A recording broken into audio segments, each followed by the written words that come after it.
ReQuest. It's me, Captain Logan, and joining me as always is Austin, the Day Ghost. Oui, bonjour. Austin, how much French do you actually know? Because I know you had to study it in school. Well, that's like 75% of the French I know.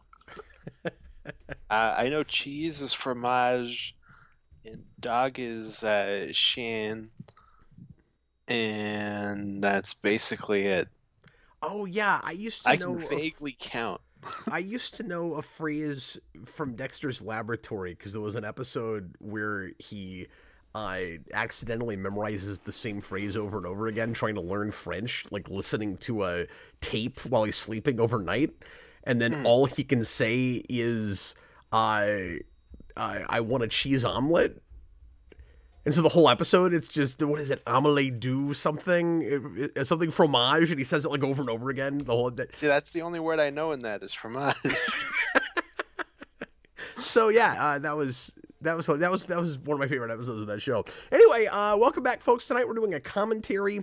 One of the new things we're doing on ReQuest, partly because I have some old scripted requests that I never got around to, is commentaries instead of reviews. And quick plug for that, we are taking new ones. And Austin, we have gotten a couple takers on this already. Wow. Yeah, so at the $15 tier on Patreon, you can get a regular review, and we usually talk about these for a solid 45 minutes to an hour. But if you want an even longer discussion and you want to watch the movie along with us, you can double that and go to the $30 tier.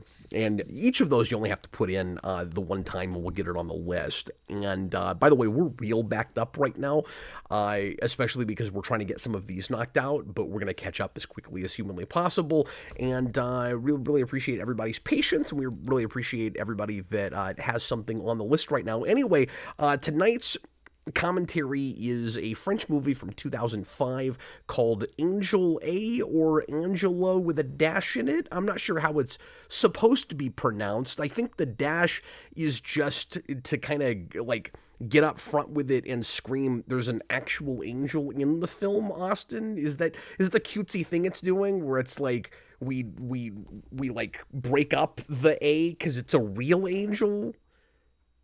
Well, it's like Spider-Man. You just say it, but it's a hyphen, so I guess it's Angela. Yeah, but it looks like Angel A. I'm not sure how it's supposed to be pronounced. Mm-hmm. I keep saying Angel A, but then I watched the movie and I was like, oh, I think the movie is called Angela. Mm-hmm. I think it's like a Spider-Man hyphen. You just gotta respect the hyphen. Oh, okay. I do respect the hyphen with Spider-Man. Mm-hmm. Although I always wonder why nothing else is done that way. Like Spider-Man is the only superhero. Well, and Angela is. And then it makes... And they're very similar characters. No, only this Angela, though. Like Spawn Angela doesn't have that. Oh, yeah, that's after. There's an actual comic book, character named Angela. Does not have the hyphen. And then when you look at that with Spider-Man, it makes every other superhero name, like male superhero name, look like a last name. It's like Batman and Superman, but Spider-Man. Well, Batman had a hyphen at one point, but it didn't stick around. No. The Detective 27 and Batman #1, I think both say Bat-Man, and I don't know how long it is after that before that changes, but it's there for a little bit. Anyway, this was requested a long time ago by Dave Adkins, and I want to thank him, and again, thank him for his patience. If he is even still around and watching the channel, I haven't heard from him in a while, but we're going to do his movie anyway. Austin and I, neither of us had seen this movie before. Had you ever heard of this? No, I hadn't. But then when I looked it up, I was like, oh, it's a Luc Besson movie.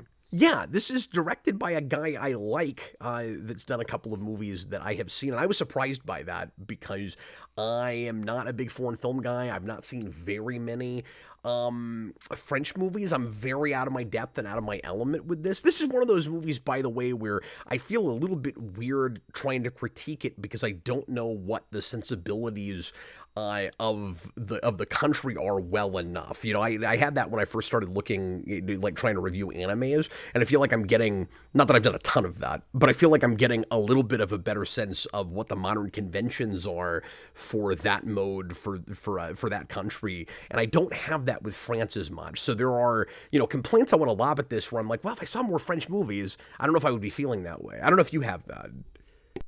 Mm, not really. I never really thought about it. Okay. I was like, this just. I don't know. I really like this movie, so I guess I'll throw that out. Oh, up okay. front. Just right out the gate. Mm-hmm. I'm a little mixed on it, Mm-hmm. but we'll obviously talk about it as we get into it because we have an hour and a half to discuss it while we're watching the movie. Mm-hmm. I don't know why, Austin. I didn't expect this movie to have any supernatural component. Oh, really? See, the second I saw the title, I was like, okay, this is definitely some sort of supernatural thing. I figured it was some kind of cutesy play on words, and that the idea of angels would factor into it. But I thought at the most it would be like a question for a minute as to whether we were dealing with an actual supernatural angel. And spoiler alert, it's a real one, and I wasn't actually expecting that. And I think maybe part of that is just because the only thing I really knew going in, because I try to go into these as blind as possible, is just a really like short logline or synopsis that I saw that referred to this as a romantic comedy and not a supernatural romantic comedy or anything like that. So anytime I see romantic comedy, I'm not really expecting a supernatural Well, this was component. during that period where there was a bunch of like more genre rom-coms. No, like wasn't there an and more American genre one that was, like, comedies in the general, thing? right? Because this is just a couple of years after like Bruce Almighty. Yeah. Wasn't there an angel one in the States though with was it Mel Gibson? Maybe Nicolas Cage? Oh, I can't remember. I think I know what you're talking about, but I don't Yeah, know. I there's don't know what it something is like now. It's that. been too long. The first thing my mind went to when bringing this up though was What Women Want, which I guess kind of. I've never seen that. It's like you can like read women's minds. It just got remade like a year ago. Yeah, they flipped it. Hmm. Dan's Den says if it's a Luc Besson film, then it's pretty accessible. I guess suggesting that I can probably hold it to the same standards I would most things. I always just try to be kind of open-minded when I'm dealing with foreign things. That the sensibility and the mode's not always going to be the same as it is here. Hmm. Oh yeah, City of Angels. That's what it is. Thanks, Dan's Den.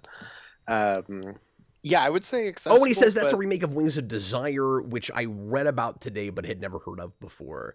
That this is kind of riffing on, and because I read a review that suggested that this was like a cross between that and It's a Wonderful Life, which was the obvious thing that came to my mind for thematic and situational reasons, and also because they're both black and white films.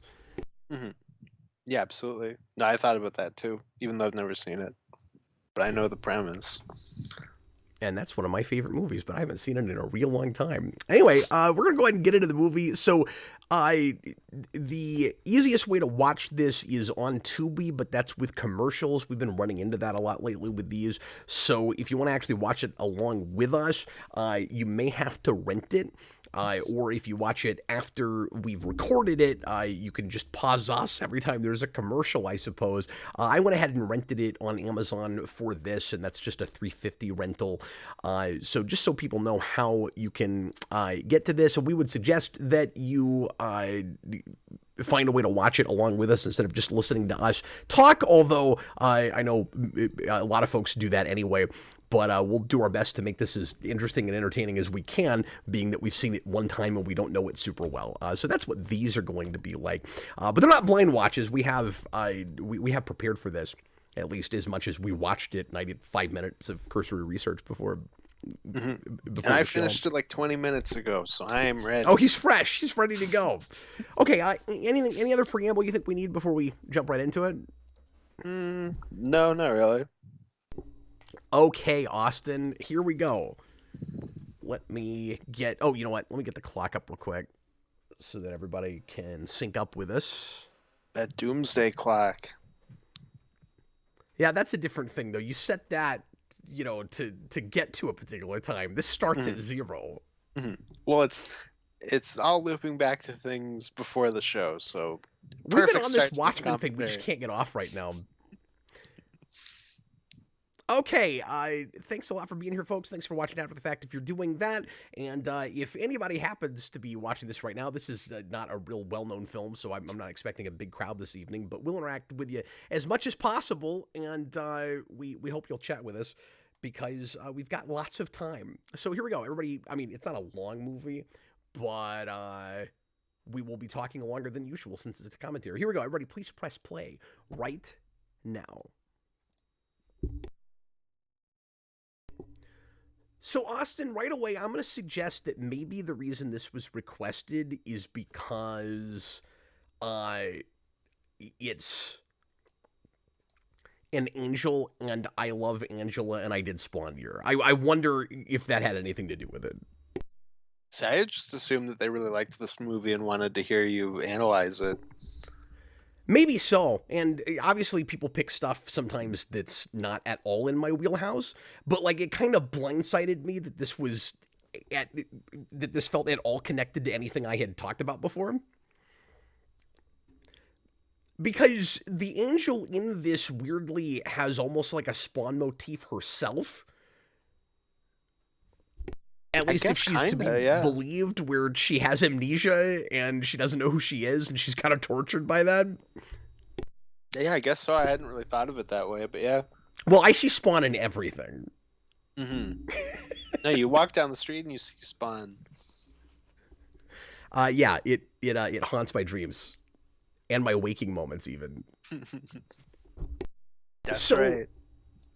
I don't know if you had this, but I had that split second where I was wondering if, when I first started watching this, if something was wrong with my streaming service. Oh. Because it's a still shot for a long time before he starts moving, and it's just a still shot. It's not like he starts moving and then it pauses, like that scene in Spider-Man 2.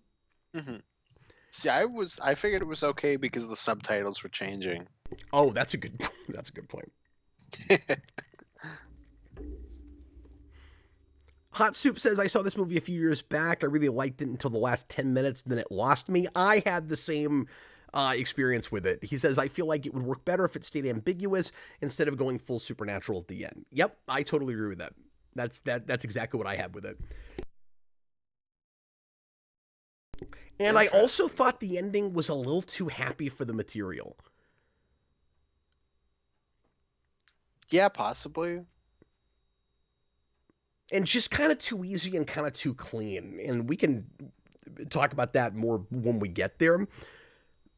But I just felt like this guy's character arc was a little bit too easy, and that neither of these characters were as drawn as I ultimately wanted them to be.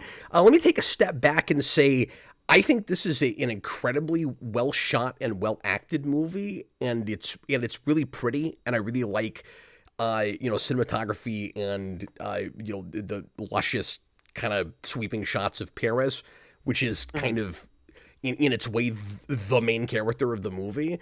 But I don't think it's got a script to match. No, I mean, I do think that the main actors levitate a lot of that because they're both really great.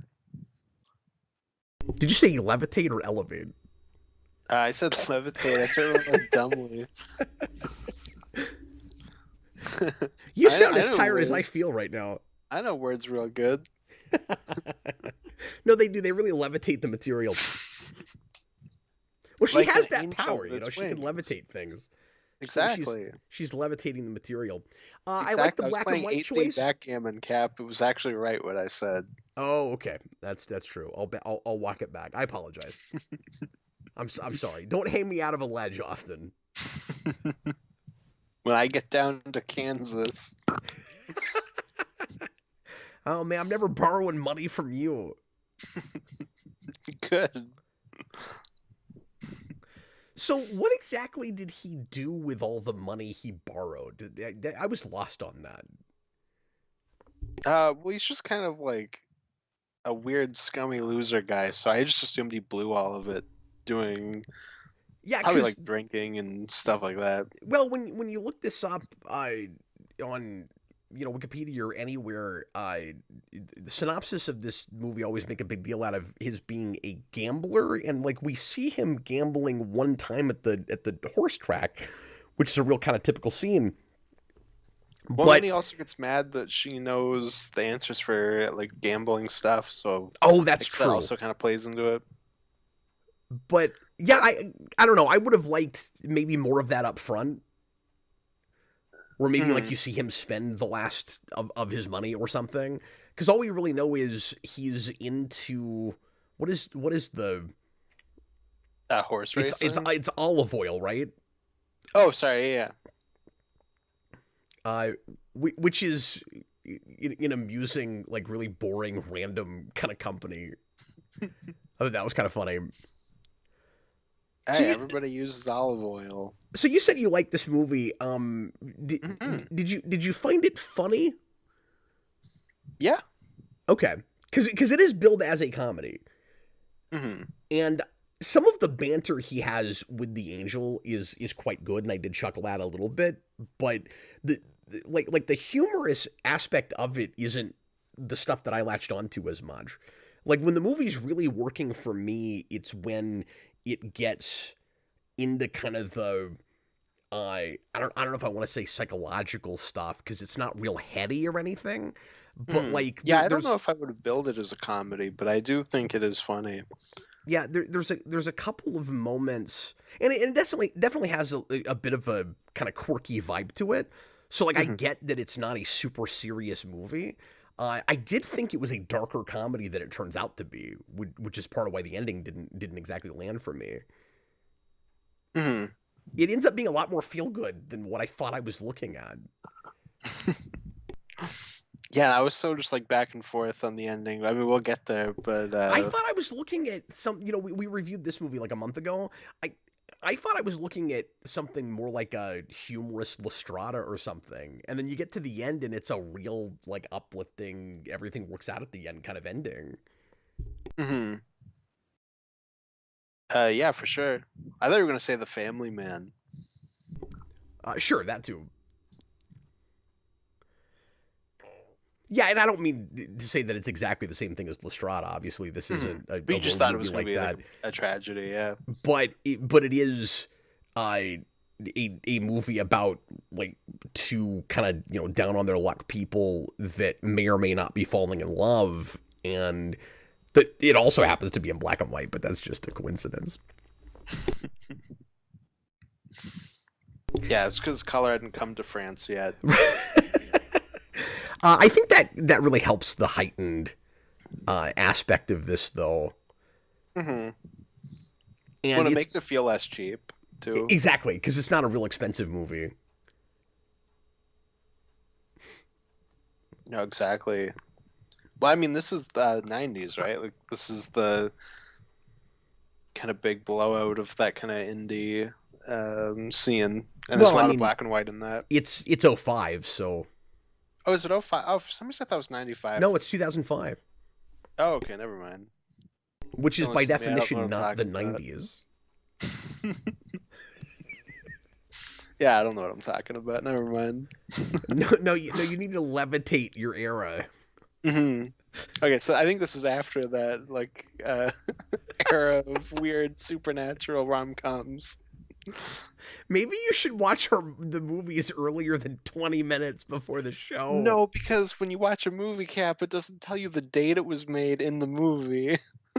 Well, yeah, but maybe you'd have time to do like 6 seconds of research, No, I find out did, when it but came out. clearly I forgot. I I'm just messing with you. ain't get no respect. This is the same year as Fantastic Four, then. Yeah, that's My crazy, favorite isn't it? rom-com. Yeah, well, this is clearly a way better movie than that, and feels more like it's of its era and holds up better. Hmm. Yeah, exactly. No, honestly, I was a little disappointed with this story wise because I felt like it was a little by the numbers. Mm-hmm. Not fair enough. And it's a movie Uh, that it feels like almost wants to be more of a character piece than it is. mm-hmm. It's weird, right? Because with its budget and production values, I it watches like more of an indie kind of movie, like more of an art house film. But there's this like commercial quality to it that I think kind of holds it back a little bit. Mm-hmm. Yeah, I mean, I can see that. I think what kind of blinded me from maybe the kind of typicalness of it is just that I was surprised that we're doing a rom-com where like one of the characters is like pimping out the other character for like a third of the movie. Or at least thinks he is. Hmm. And then it turns out, of course, that that's not at all what's happening. But no, I like that idea. Because when I went in rom-com, with that mindset, I'm thinking of like the real typical like couple gets together and then they leave each other and then they get back together and he runs through the airport. Like I'm thinking of like that. So like I'm not Sure. thinking of the like structure in that way.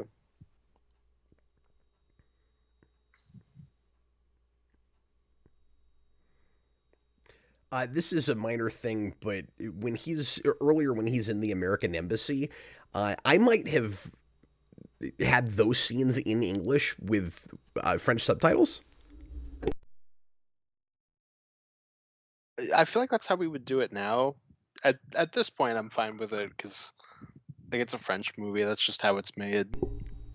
It's just kind of weird because some of the actors that worked on this movie are English speaking before they're French speaking. And I would have thought that maybe this movie would have leaned into that a little bit.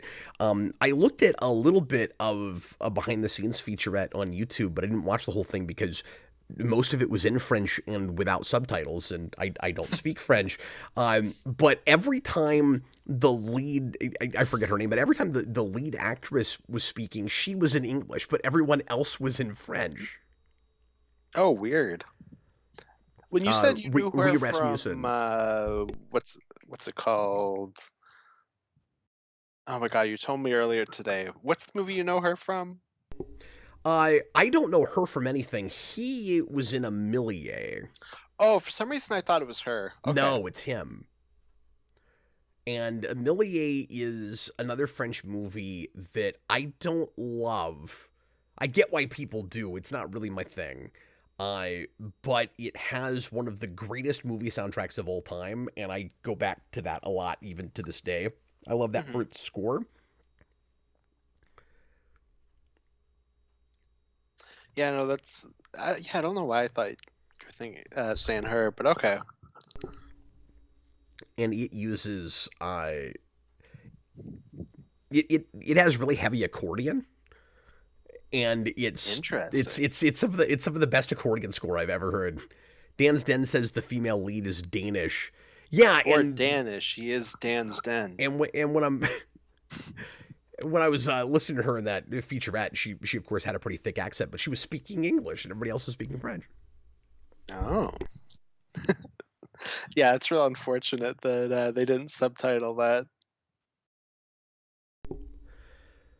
So there's this kind of mysterious sense to her the whole movie intentionally, which I like, and it turns out that some of that is because she's, I guess, got amnesia and doesn't know who she was before she became an angel. I thought it was kind of an odd choice to have him just assume that she must have had a human life before she became an angel. Like she never tells him that, and he just makes that assumption and starts asking her questions about it. And then she does the Joker thing where she makes up different backgrounds. Well, I wondered that for a second, and then I was like, I'm not religious. Like, as maybe that's how it works. You die, and then you go to heaven, and then I guess you're an angel. I don't know. No, that's not really Judeo-Christian. I mean, it's not really biblical.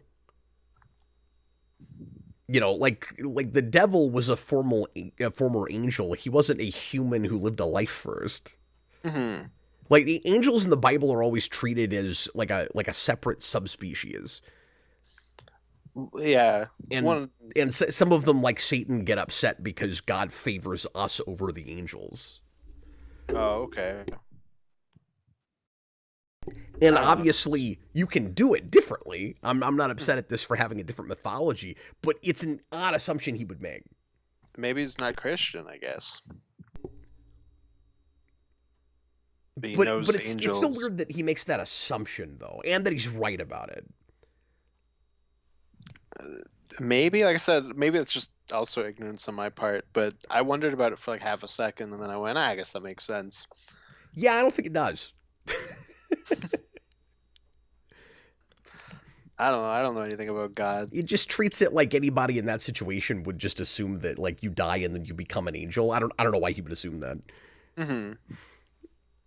I really liked the size differential between them. I got really distracted by that the whole movie. Where Yeah, she's she's like Elizabeth Debicki or whatever her name is, where she's like giant. she's like basketball player tall, and he's either really short or she's just that tall. Because when we put him up against a lot of other people in the movie, he doesn't seem quite as short. And then we'll put him up against really tall men, where like I would expect him to look a little shorter. But it's crazy just how much taller she is than him. Hmm. And at first, I kind of wondered if it was like camera trickery, but I'm pretty sure she's just that much taller than him. And also has a much larger head than his. Because there's a scene where she's right up against his head, and she has like a comically larger head. And again, I thought it was maybe a camera trick, but it's not.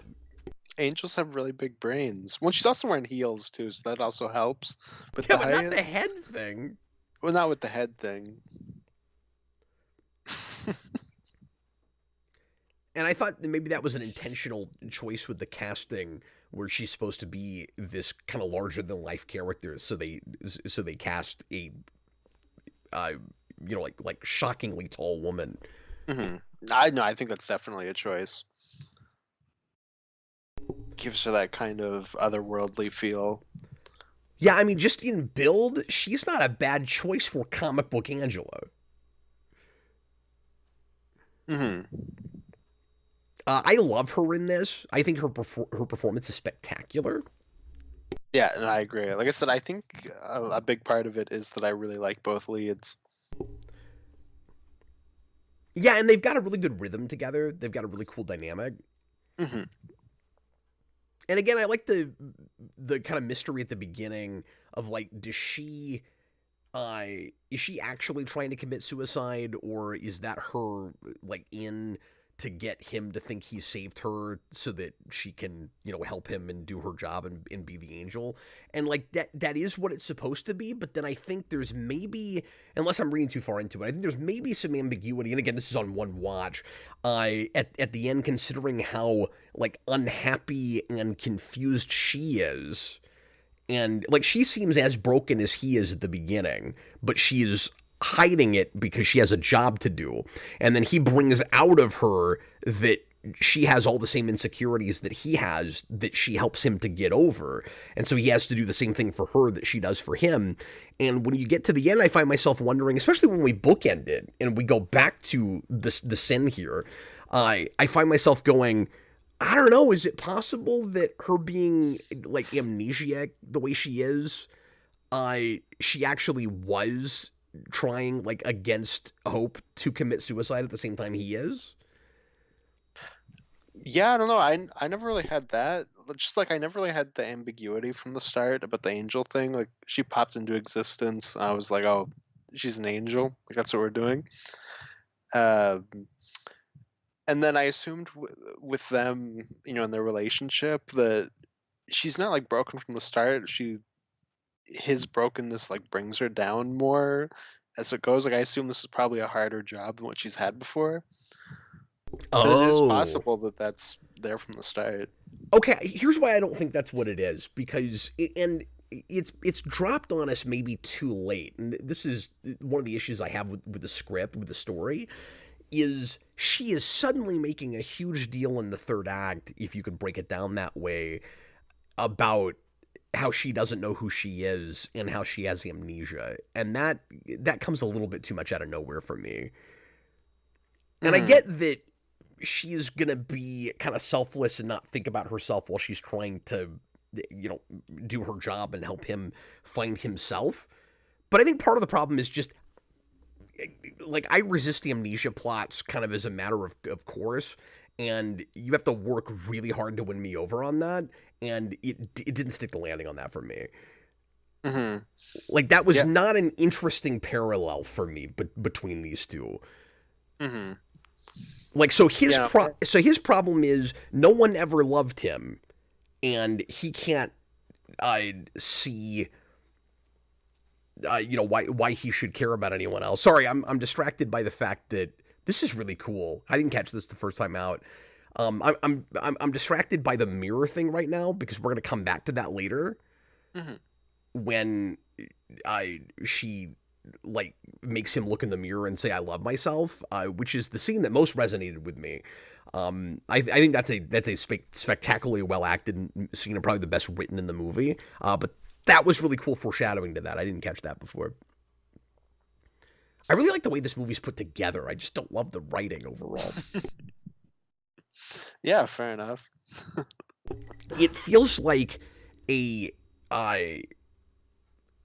like more than competent director, like a really good artistic. Like this is the guy that made Fifth Element. Like we've got a really smart, artistic, stylistic director working with what feels to me like the first like a college first draft script.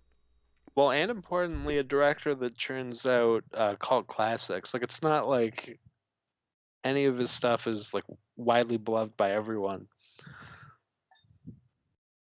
No, that's true because he also made Valerian, which I love, but and I mean isn't perfect or anything, but I think Hmm. that movie's a lot better than the box office would lead you to But believe. I think that's the reverse of this movie, where I think that's one where both leads are like really badly miscast, and so it brings the movie down a step. But I don't dislike that movie. Like, it's fine. Well, and it's such a kitchen sink movie. Like it's trying a little too much. Hmm. Yeah, which would be fine if I liked the actors more, but like they don't do the material well. Yeah, so when he's talking about olive oil here, I thought this was one of the things he was lying about. Hmm. And later Yeah, on I we thought find that out that initially too. that is actually true. Mhm. Okay. Yeah, I assumed that this was like a con man thing. But I guess it makes sense. Like, he is, I guess, trying to do like a real thing that he is working on.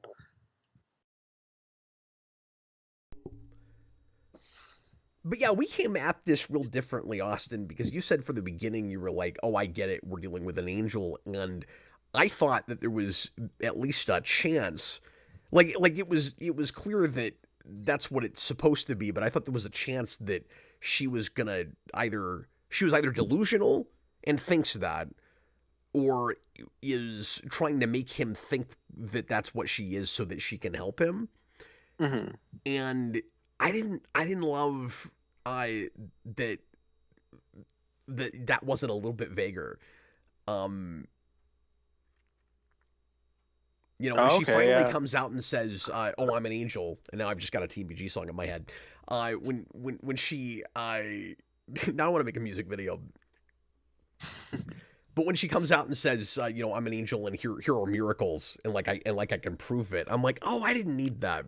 I kind of because the wings at the end play as such a cool reveal. I wish that was the moment that we know for sure that it's all actually true. Interesting, because when that happened, I checked the timestamp and I was like, "Thank God this is coming as early as it is," because I really didn't need them to drag it out. So yeah, we really did come to this from different perspectives. Yeah, we just had totally different experiences with this. It sounds like. Hmm. Yeah, because I'm thinking of movies like K-Pax or something, Oh, where like sure. that would hold it the entire movie. I hate that movie. Yeah, and I don't know how Michael handled it because I never watched that. Yeah, I've never seen that either. There are a lot of angel movies. K-Pax is not that. That's an alien movie. But no, I had the same thing with that you did with K-Pax. I wanted to love that movie, and it was that whole thing was too dragged out. But this Hmm. felt more like a character study, so I didn't really need it to be about the mythology. And then when we started getting into that stuff, I had too many questions to want it to be about that.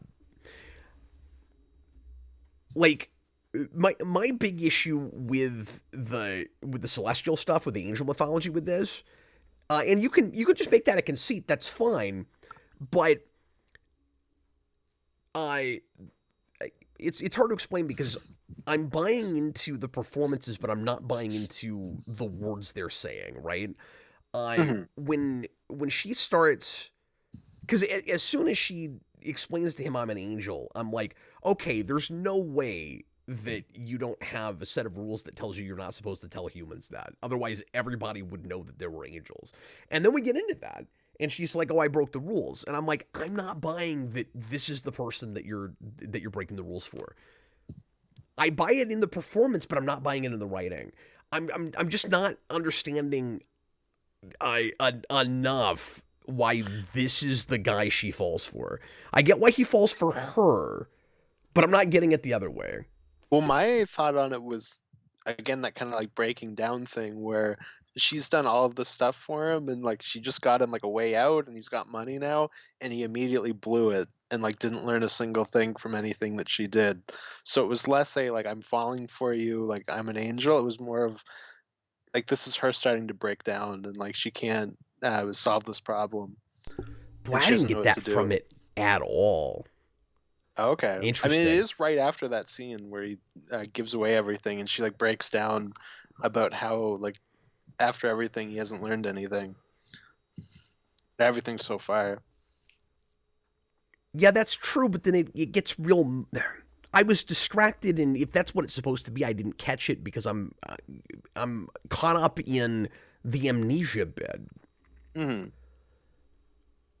One, I mean, I think like everything else, like I think we since we both came to it from different perspectives, like we're both seeing different things because we're latching on to different ideas. Yeah, I'm real uncomfortable doing these kind of things on a first watch. Especially with stupid French movies. Because I might give this a second watch, and suddenly that leaps out, and I get what you're talking about. Because I'm not a plot guy, Mhm. so very often I need 2 or even 3 watches of a thing before I can get past theme and character work and appreciate what is actually happening. It's just how my mind works. Yeah, for sure. I mean, it's also in a different language. And I don't know if you had this, but there was a few places where, because they talk so fast, the subtitles were moving really quick. And there was a few points where like I would miss like a full line. Well, and I think if I knew the language, the comedy probably plays a little bit better. Hmm.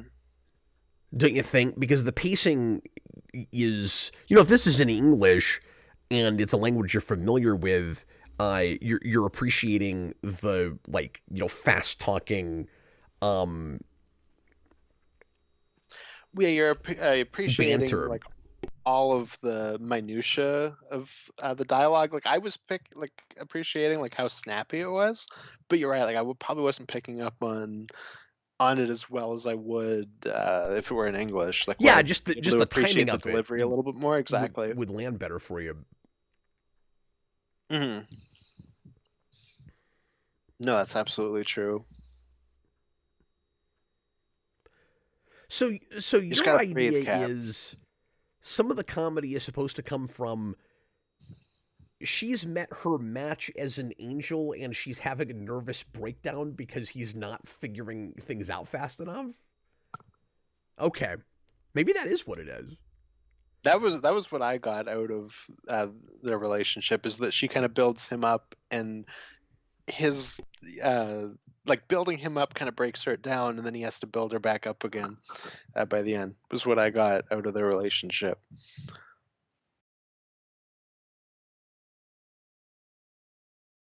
But then do you buy that she would stay with that guy at the end? Because I think that's what the ending is suggesting, that she It has now fallen is. for him and knows what his future is supposed to be, It And is, but I also yeah, read it more ambiguous than like super happy, like what you were saying earlier. I was gonna wait till we got there, but that was my read, was that it was kind of up to you on whether it was good or not that they ended up together, because he did essentially throw away his guaranteed future. yeah, I mean, I guess it's possible that they both just kind of remain, broken and pathetic, but they're together. Yeah, like maybe they, work things out together, or maybe they don't. I don't know. I That also was why I just didn't really take too much of an issue with the ending. I also just don't totally know what's going on at the end. Like, I'm not sure why she loses her wings. Yeah. Uh, why? I mean, I assume, 'cause she also talks about how she's gonna become a fallen angel. So I assumed it was just that was like the final straw. God was like, "Nope, you're done." But I was kind of lost in the end, in that there was a point where I was like, okay, like none of this happened. Like this was all in his head. It's like a vision from God or an angel or whatever. And it definitely plays like you're supposed to think like that for a minute, Oh, and you then she think? pops up. I think so, because they hold on him just looking at the water for a little bit, and I was like, oh, like that's a cool review. Oh no, okay, she is here. Okay. Again, I didn't get that at all. I thought that was just tension where we're supposed to wonder if she either drowned or went to heaven. When I had that for like a second, and then I don't. There was something about it was like the exact same shot where he was standing at the bridge, and I was like, oh, like we're doing something with that. Like it's bookended, and this is going to be the point where we find out that he got to see everything, and now he's going to actually do it for himself, and he's going to go to the boss, and he's going to, get the money and whatever. Oh, I see. Yeah, because if the reveal was it was all in his head, you would have to have a follow up where we see what really happened, because nothing would add up if you just gave us that reveal. Like, No, it would be like your Scrooge waking up on Christmas morning thing, right? yeah, sure. Yeah, that's what I'm talking about. Like Yeah, where he's learned his lesson. that's He's what gonna that's go what get it it would done. have to be. But if they just went like, "Oh, it was all in his head," haha, then it went to credits, I'd be like, "No, like you can't do No, that." not like that. And maybe that's unintentional, but that was what I thought was happening for a minute at the end. Yeah, I never had that thought.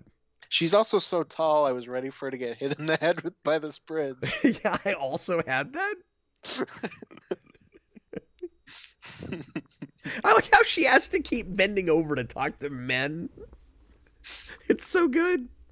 Yeah, that's great. I want to look her up and see what else she's in, I don't know. because I found her endlessly captivating. I thought she was, like I said, just spectacular. Mhm.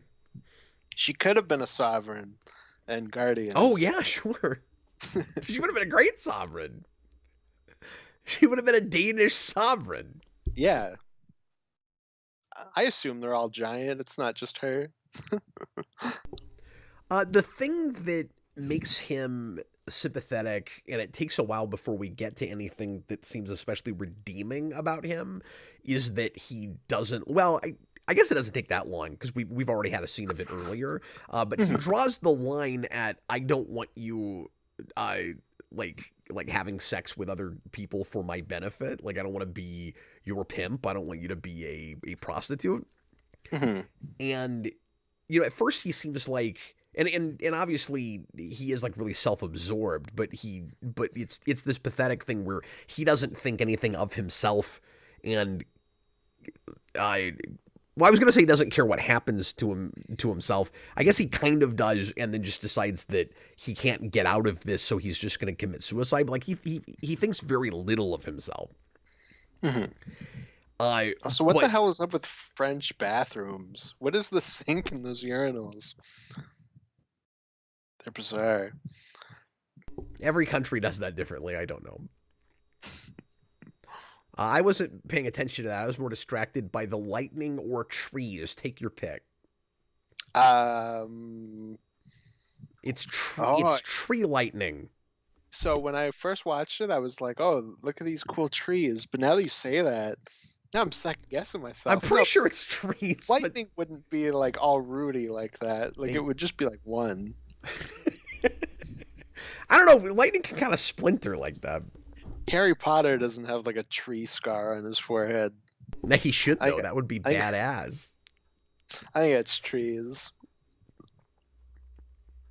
I'm not letting you heathen sway me away from that. It's tree lightning. Lightning? Yeah, yes. Very good.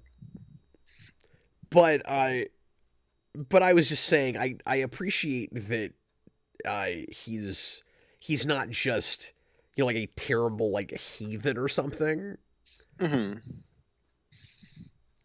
Where he'll take advantage of anyone just to make a buck. Like he keeps digging his own grave, and yeah, he's blaming it on everything but himself and not taking accountability, but deep down, like he knows what he's doing and he's doing it to himself, and it's like a self-punishment kind of thing. I would appreciate all of that more if I had a little bit more detail about his background. Like, okay, he was never loved. Give me something about his parentage. Give me something about his childhood. Again, it's a movie that is kind of desperate to be a character study, but it doesn't get there. Mm-hmm.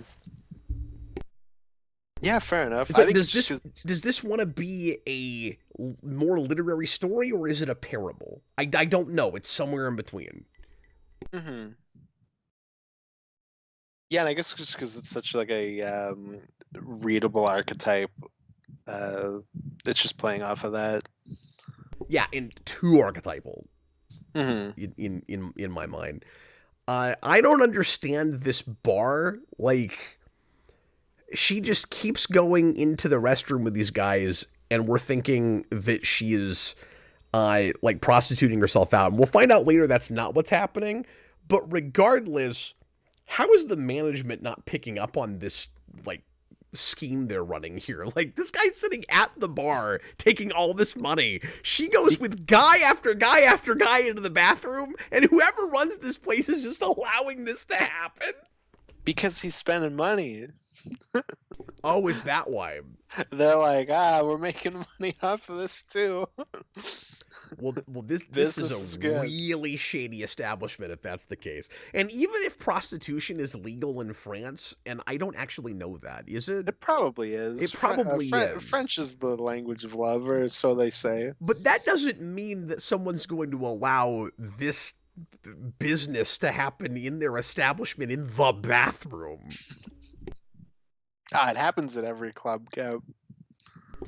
Oh, hey, look, in the background, there's a sign for the Music Genome Project. The what? Pandora. Oh. Oh, yeah. I don't know what that is. Well, I don't know what bar. I don't know what that place. That's probably that bar. Yeah, because you can see the line. Like, there's the bouncer. I was trying to make a joke, but Austin doesn't know what I'm talking about. You don't know what Pandora is? No, what is that? Pandora is like, before we had Spotify, we had Pandora, and you play music, and then you can get it to make a radio based on the music, and they called it the Music Genome Project.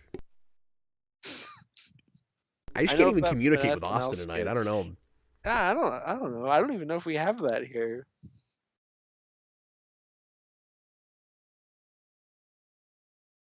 But I saw an SNL skit that was about Pandora. So now I know what you're talking about. It refreshed that memory.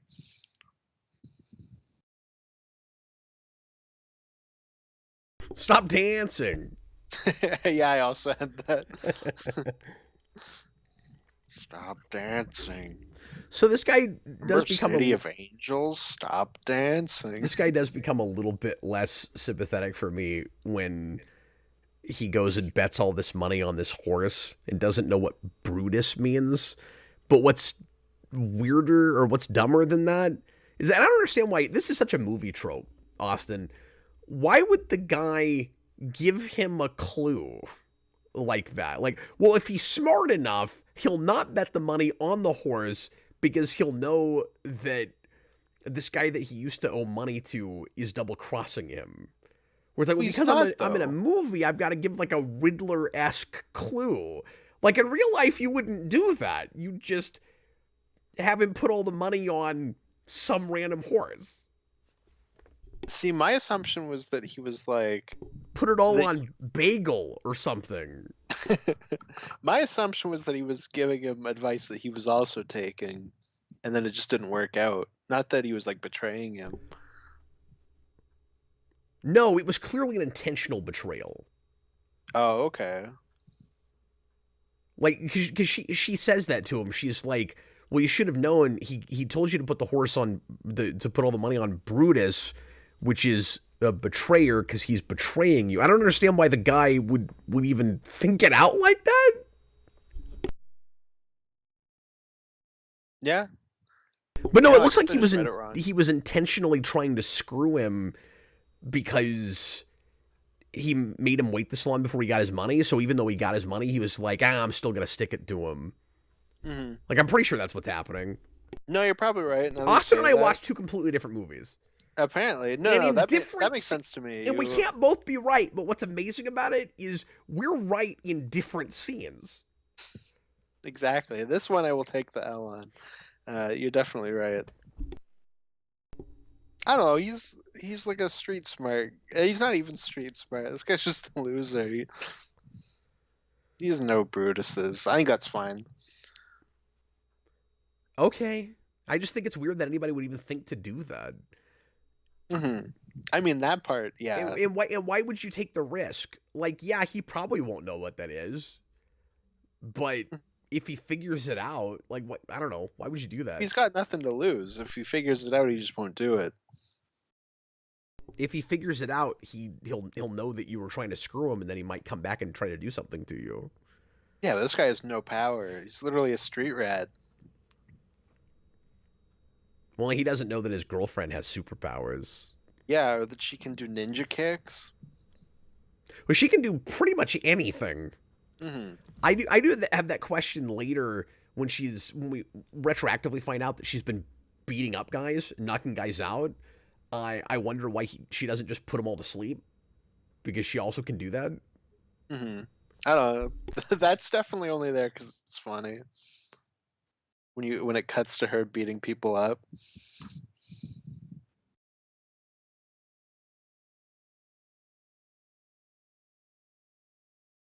Yeah, like there's no reason for this guy to think that our main character could do anything to him if he figured this out.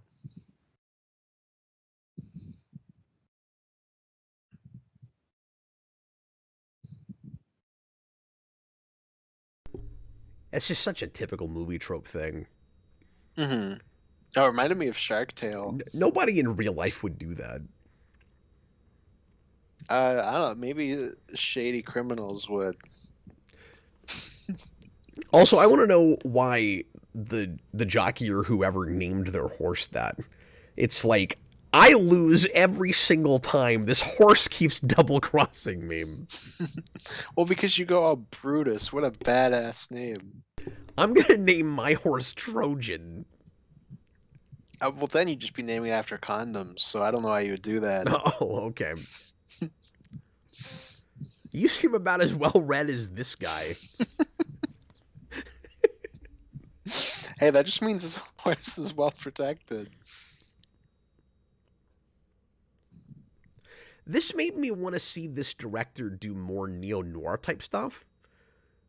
Mm-hmm.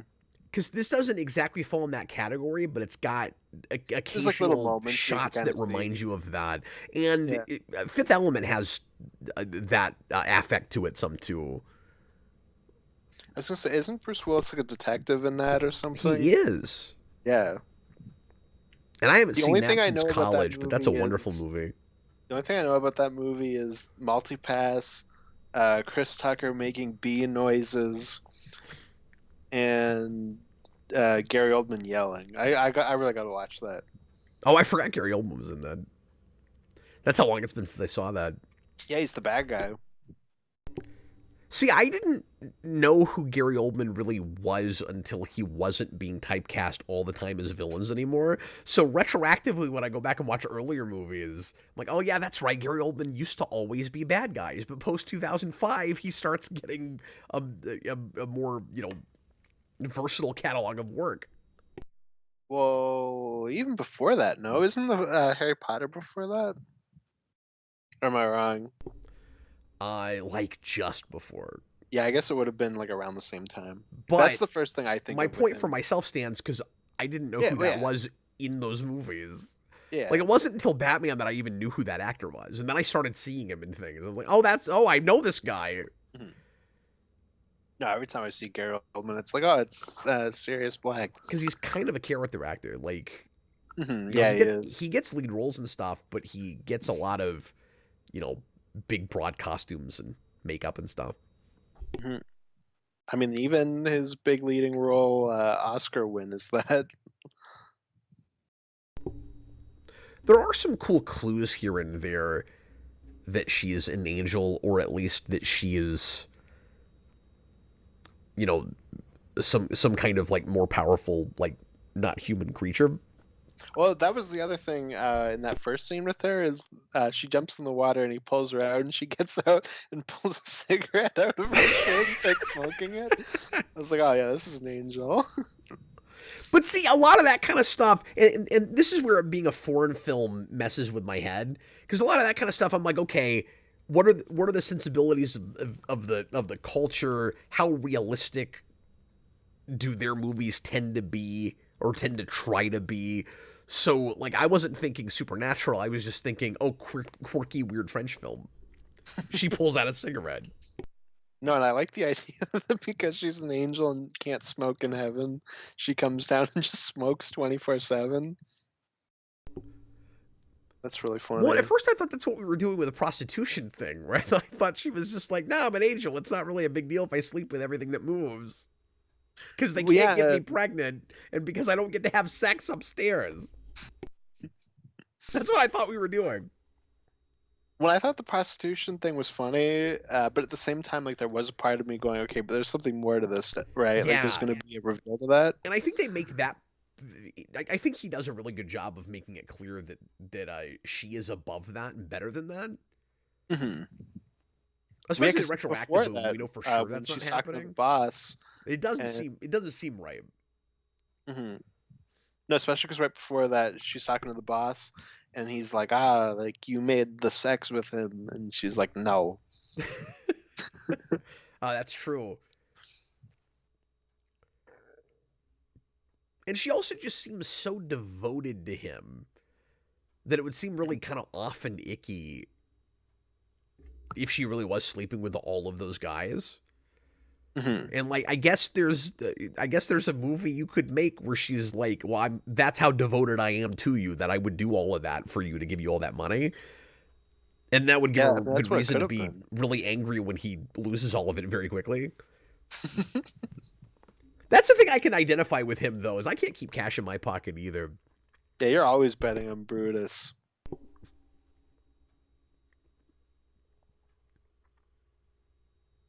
You're not supposed to tell anybody about that.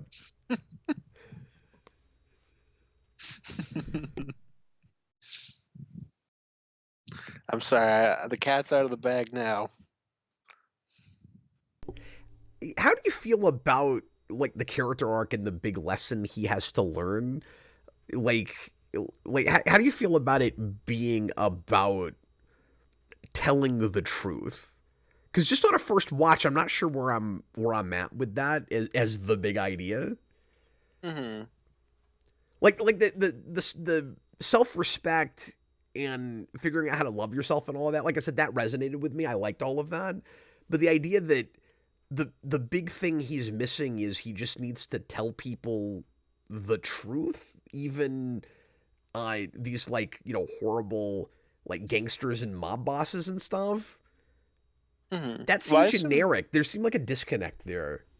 I assume that was just part of it because there's kind of different moments where it's okay, you need to learn to do this, you need to learn to do that, and with that, it's he doesn't know what to say to people, and she's like, well, just say like what's actually happening instead of trying to worm your way out of things.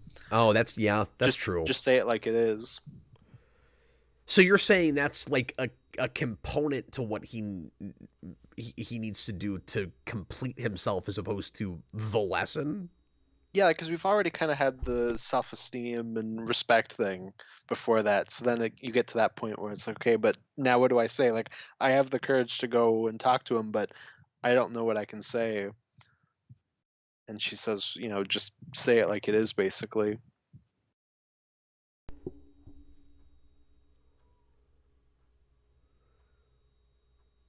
Cap, you make up real crazy things. You should go write encyclopedias.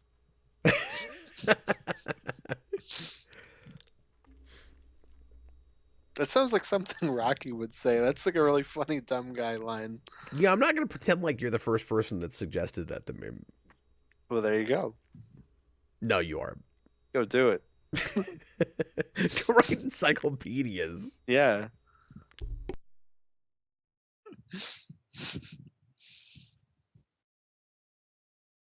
Okay, so this feels like an inconsistency in his assumption about the angel thing, and I'm doubling down on that because I don't buy it. It's weird. So in this scene, he says, "Well, when were you here last? The world's changed a lot," and he's talking about it like he thinks that since, and I get that he doesn't believe her yet, but in humoring her, I. In saying like, well, you're it basically sounds like he's saying like you must be thousands of years old. And then later, it's, oh, you must have been a human, and it must have been more recent than that. Like, I was really kind of shocked when she starts giving him a story about things that would that would have had to have happened like 20 years ago. I mean, I guess that just comes down to once he actually believes her, he's maybe picking up the pieces a little bit more. Well, here he doesn't believe her, so he's like, if that's the case, Or he's being patronizing. Yeah, exactly. Thanks for shortening it down for me. There you go. Oh, I'm sorry.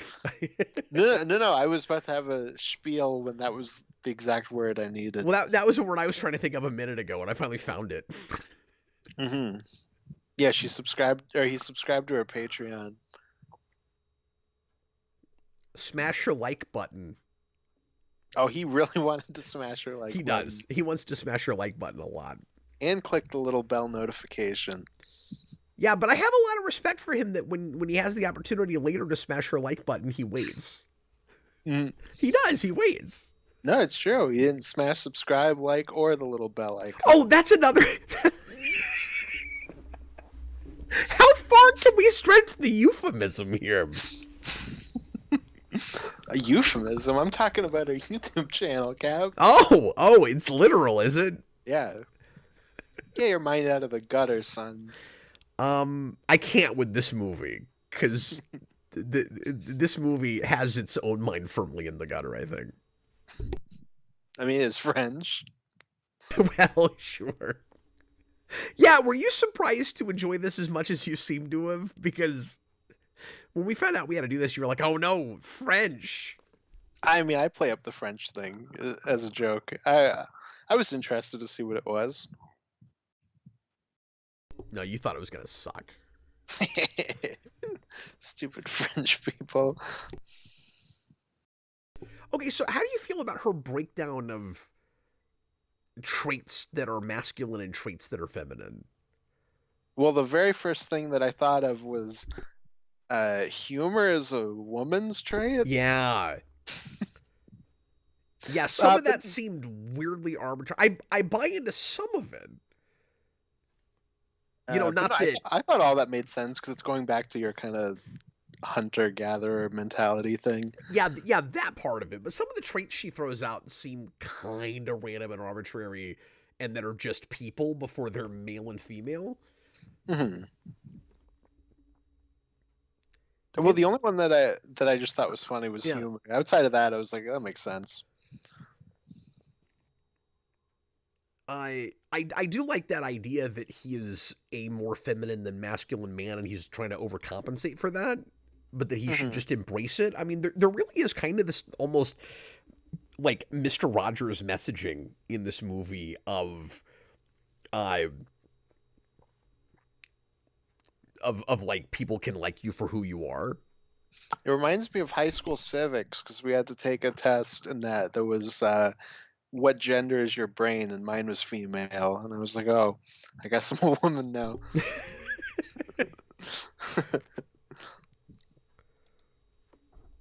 And the readout for that was really funny because it was just like, you are empathic, therefore you are woman. And I was like, oh. So, yeah, and obviously some of that just gets real, like, overly simplistic. Hmm. I mean, there is truth to that to an extent. Yeah, but just to an extent. Hmm.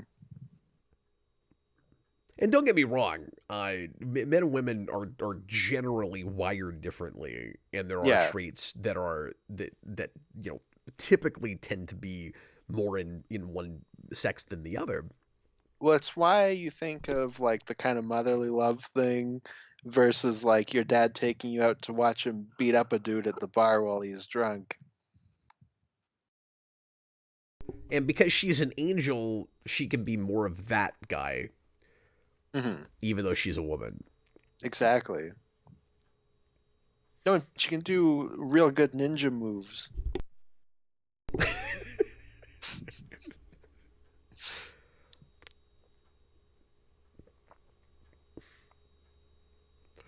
And she's gonna beat up this guy with a stupid hat. Yeah, and then it turns out that he didn't even do anything wrong. Hmm.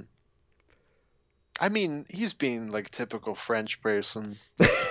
Just real snooty.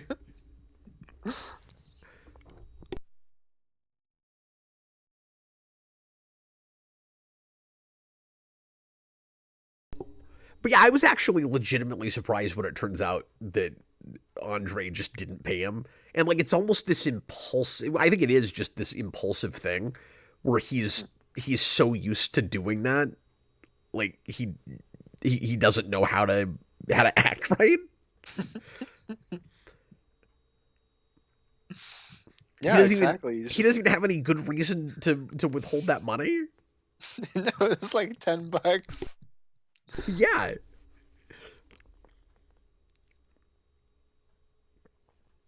I like that these goons just wait while she rambles about cheese and bread.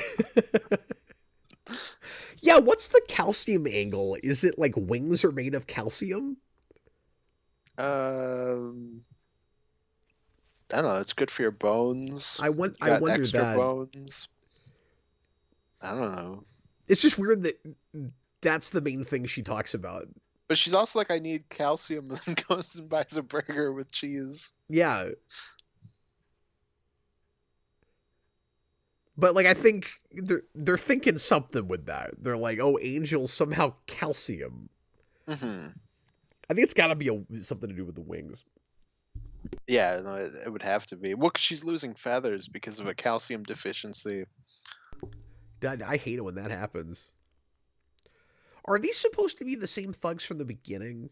Yes. Yeah, See, because that guy in the middle was the guy that was like doing all the talking.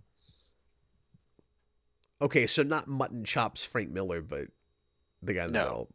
Yeah. No, because that guy's got like a very like specific face that I recognize right away. I really enjoy the lack of any kind of choreography in the action with this movie because like she's supposed to be like they can really get away with minimalism with those scenes because she's an angel. She's supposed to be so powerful that like one punch will just knock somebody out. So it looks like they're not even trying, but it works because she wouldn't have to. Mm-hmm. So I really like that. Like it gets away with being super cheap, and it doesn't look cheap because she should be able to take guys out that easily. Yeah. It's great. No, and it worked in terms of comedy. I thought that was really funny. It is funny, and I like the dust coming out from the ground. It's pretty good. There was a couple of moments where I was like, "What? Did I see that right?" And had to rewind a little bit, and that was one of them.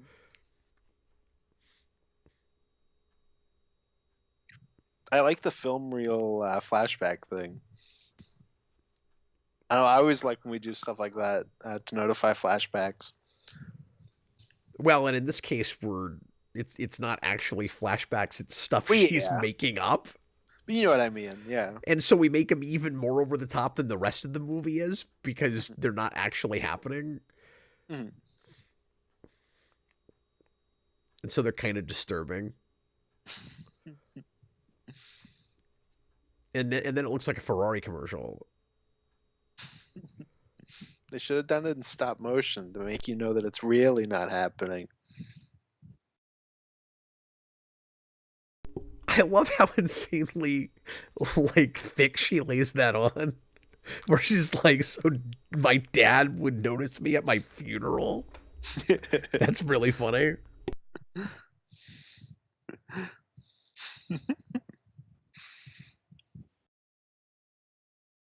My father went off a little crazier at my funeral. Do you want to know how I got these wings? Well, I'm not gonna have them long unless I get some calcium.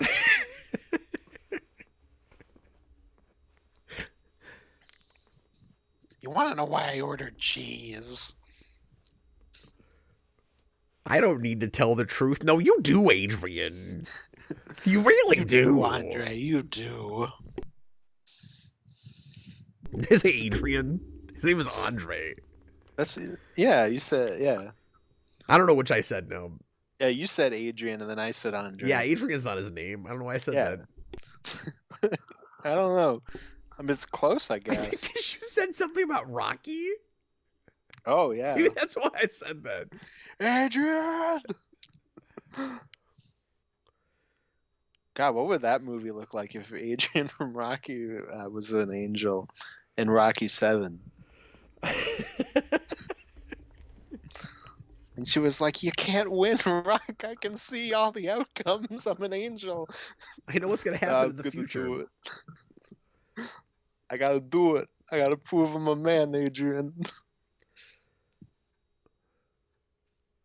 I like that line a lot. Which one? When she says, "Before you were only the S word, and now you see nothing, so you're making progress." Oh yeah. This is the best scene of the movie. For my money. Yeah, the camera trick with the mirror is really cool. It's cool, and I was kind of expecting, and I'm glad it didn't go this far, but when that part of the wall blocks them as long as it does, I thought there was going to be some reveal past it, where like she'd sprout wings or she'd be wearing different clothes or something, and I was glad they didn't do that. Yeah, I thought she would look different or something. Well, for a second, this is the bit I was telling you about. Where look how much bigger her head is. Her head is like twice as big as his head. No, for a second, he's such a small person, or she's enormous. I don't know which. Definitely a bit of both. He is a little hobbitish in this scene. Just in general. But for a second, I thought he was going to be replaced by a woman, too, because she keeps making a big deal about how he's got a female brain. Oh, you thought he would just transform into a woman? Like, it would be like a metaphorical thing. Like, this is what you, like, stop looking at how you look on the outside and see yourself on the inside.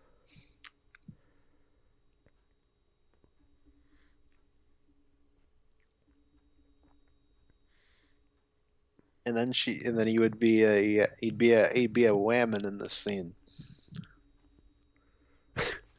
But yeah, the idea that his like celestial guide would be, so much like larger than him in scenes. I think it's really smart casting. Mm-hmm. No, it makes her feel otherworldly. Like I said, it's great. And that they found an actress that was so versatile to be able to do all of this and have that build. Just to have a really big head. Yeah, this really called for an actress with a gigantic head. Mm-hmm. Why didn't they cast her as MODOK? I mean, literally anyone would have been better than what they did. But that's in my top 10 now. Absolutely.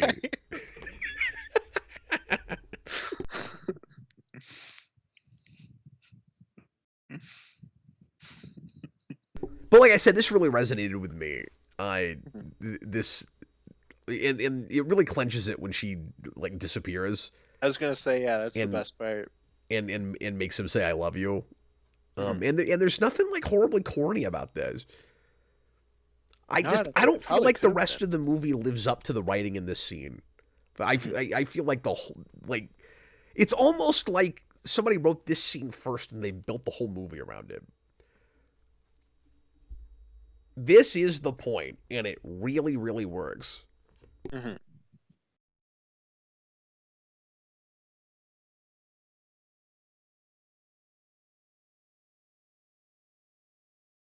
And yeah, this almost like psychosomatic thing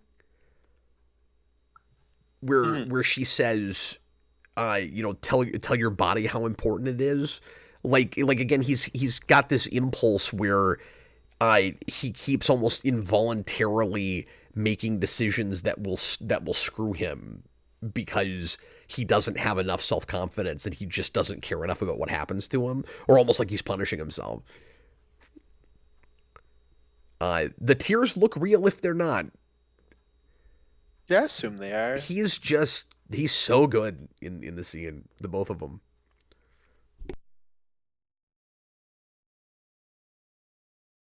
They might be tears because he was holding his eyes open so long. They're definitely real tears. And then it makes you wonder how many takes of that they did. Because he has to Uh, not look like he's got tears welling up in his eyes at the beginning of that scene. that's my question with that movie X that the new Superman was in. There's like a 50 or like a 10-minute long take like that with the main actress. That's crazy. Oh wow. Where she's got like her eyes open the entire time, and it looks so painful. Okay, so then immediately following the best scene in the movie is a scene I just don't understand. And I need you to explain this to me. Yes. Can you explain to me why it's her idea to come to this restaurant and order a bunch of stuff and not plan on paying anyone, and then at the end, because she says, "Oh, we'll just do dishes," but they don't even try that. They just leave without paying the bill. Well, we just cut away. We don't even see what happens. But I'm Uh, well. We'll have to see what the next scene is because again, I watched this one time and I don't well, the remember. next scene is that it. So he's drinking, and then it cuts to her checking in at a hotel. My assumption is that she took care of it. Oh, okay, She maybe also so. takes care of the hotel bill.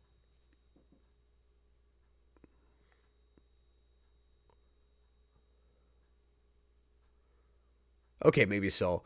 Hmm. Yeah, at this point, I was like, okay, well, she's an angel, so she's not as concerned about the kind of like earthly, like we need money. And she kind of just talks her way through everything.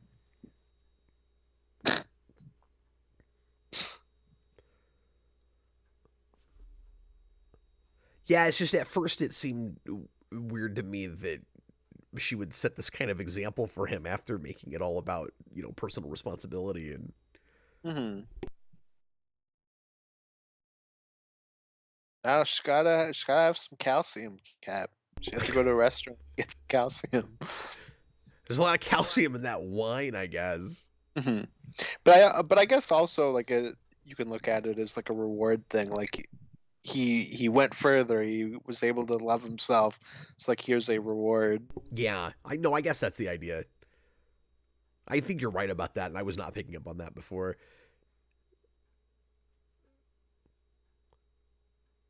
I really do just latch on to like little details with stuff on a first watch. She didn't even ninja kick him. She hit him over the head with a bowl I still don't get why she needs to do any of that. to get money. But also, I think it's just there because it's funny. Yeah, I think so too.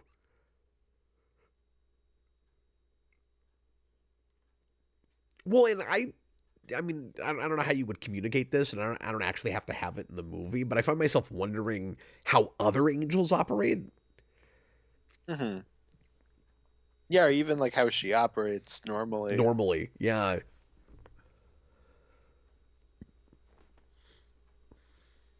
But this guy, like, he can sure drink a lot. Yeah, well, especially for how small he is, he can really hold his liquor. This is a very tiny Yeah, man. for being a hobbit, he can drink a ton. You'd think, you'd think 2 glasses of wine, he'd be knocked out. We drank like 30 shots at the bar. And I would also, yeah, but that's not the same night, at least. No, but it was the night before. Andy had to do business after that. That's true, and he didn't have a hangover or anything. Although it didn't look like there was actual alcohol in any of those glasses, so I'll just assume that there wasn't in the fiction either. Mm-hmm. He got so drunk that eventually he was behind the bar pouring his shots. So what are the angel rules about sleeping with the human that you're an angel for? I assume you're not supposed to do that either. But she's Yep. really flippant about it. Mm-hmm. And I'm going to assume that if he actually took her up on this and wanted to go sleep with her right now, she's not kidding and actually would do that. That's the assumption I'm making. Mm-hmm. Yeah, I think probably at this point. Yeah. I mean, she nearly takes her panties off right there in front of him. I'm pretty sure that was going to happen. Mm-hmm. She's like, come to bed. Ah, screw you. I'm gonna go get that mob boss. You know, this is a French movie, and I expected there to be a lot of sex. Yeah, I was actually a little surprised that we didn't go there.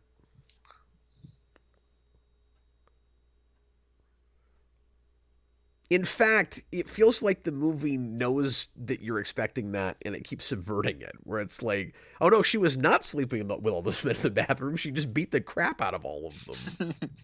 And then here, she looks like she's about to undress, and nope, we're not going there either.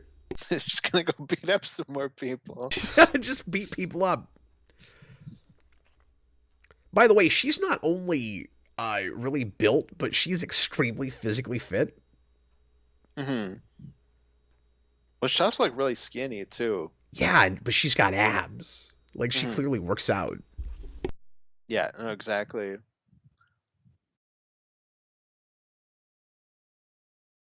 What I'm saying is, I want her cast as a superhero. What superhero would you cast her as, though? Ah, I knew you were going to ask me And that. I which don't. company would it be? Well, besides Marvel Angela, because that's the only thing I have on my mind right now. Well, and that's weird too, because like Hela is partly Angela. Yup. Um, she's so tall. That's what throws me off. I'm trying to think of a super. Maybe And this is Cheetah. assuming she could fake a good American accent. We just have to make that assumption.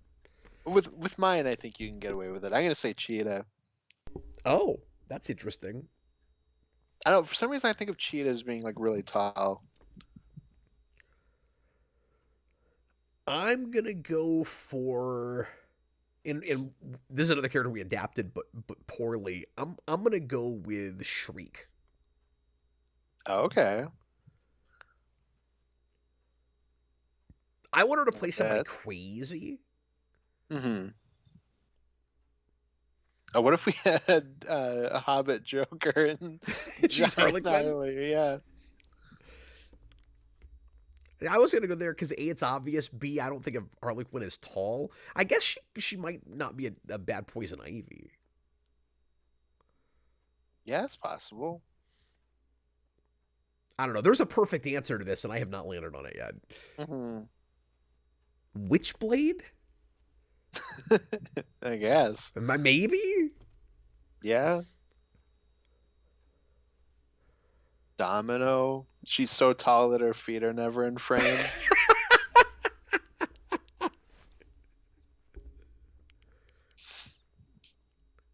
This is not a conversation I expected us having when I watched this movie.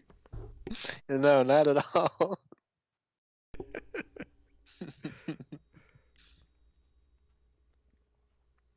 You are winning me over on bits of this that I wasn't digging, but I still don't like the writing as much as you do. Hmm. Yeah, fair enough. I like that she's like knocks his lady out. That was very Clarence Boddicker, B words leave. Also, the critics were super mixed on this. So you and I are very indicative as just a two-man sample set of Hmm. what the critics were like. Yeah, it sounds like it. Well, like I said earlier, like I think that's most of his filmography.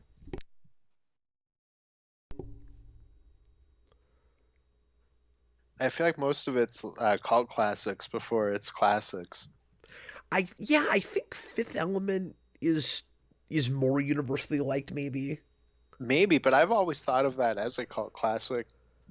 But Yeah, in at least how many people saw it, yeah, no, that's true. but I think It's that was more probably critically acclaimed than the other movies we're talking about. no, you're probably right on that front.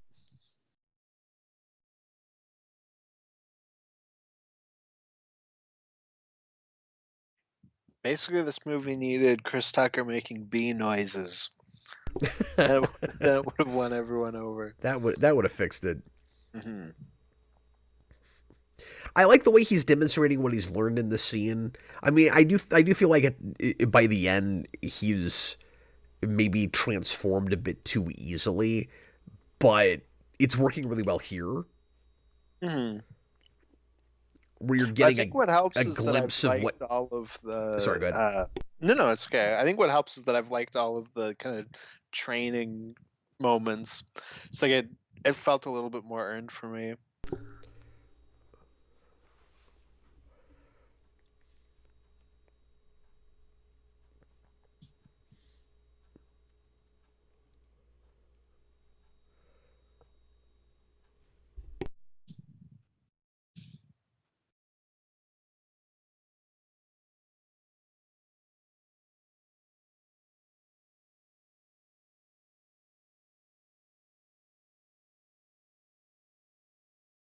Yeah, I like the way this is parlayed into a self confidence issue because that's not the assumption you'd make right away Hmm. that his issue is, and there's a lot of truth to that. Like Hmm. I think a lot of people that make the kinds of choices he's making at the beginning, that kind of insecurity is where that initially comes from. Hmm. What I like too that it's not just like, oh, he has the confidence now. Like it's so rooted in one thing that he can't see himself past that, which is her, which is part of why she's running away, and we're gonna have this scene. And that's why I don't know if I want them together at the end. Hmm. Because I feel like in order to live his best life, he maybe would need to get past her. Hmm. No, and I think so too. That's why, like, I don't read the ending as super happy. Like, it's. I thought it was a little bit more vague.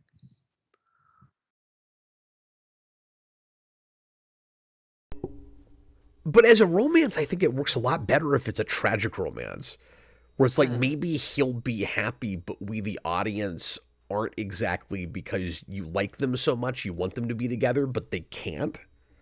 Hmm. And so, like, it's not a satisfying kind of tragedy if the tragedy is supposed to be they'll be together, but he's not going to live his best life. Like, that's not as satisfying as a tragedy to me. Yeah, fair enough. I know. I do think that is a way in which it's less playing into trends. If that's the case, because I feel like the like he has to get over her in that sense is the more likely for this kind of a story to end. Like where it's a tragedy and not just like, oh, we're gonna get together and everything's great, happy ending. I mean, Well, it so depends on obviously, what kind of movie it's supposed to be. If it's a mhm, quote unquote romantic comedy, they have to be together at the end. mhm. Yeah, but that's And just that's if why it it's reads more like typical to me. that's Where just like a good ending. Like I said, I think there is tragedy to the ending here. So in that way, I don't think it's as typical. boy, it doesn't play like that to me. Not with the freeze frame on him all happy and he's like, I'm 28 6 and my life is great. And like Hmm. the I don't know. It feels Well, like I just don't know if he's right about it. Is the thing. it's one of those like tone and attitude things for me where it feels like the movie is telegraphing this is a good thing. Mm-hmm. And like we can disagree on that, but that's what I got from it. Mm-hmm. And I just wasn't sold on that. Yeah, fair enough.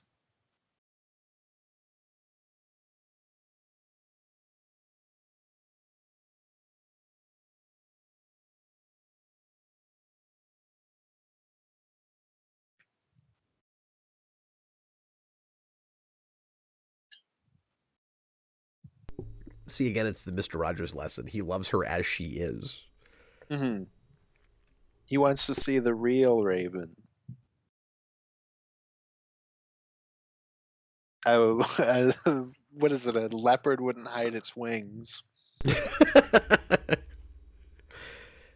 I really like the like animalistic, like inhuman yell she does here, and the like Yeah, she roars. yeah, and then you get the real brief like eye flash, and I like that it's not like a white flash or something. It's just like really heavy eyeshadow. Yeah, she's got like Sith eyes. It looks really cool though. Mm-hmm. The minimalism of all of this really works, and then this may not be true, but it almost feels like the whole movie is black and white to sell the wings at the end. Because That's that possible. that all maybe would not look as good if it was in color, Mm-hmm. and that's a really provocative, memorable image, and more so in black and white, I think.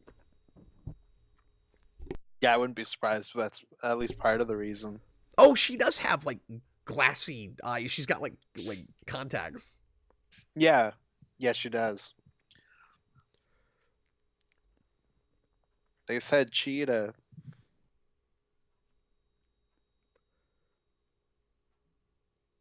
Yeah, she could totally be Cheetah.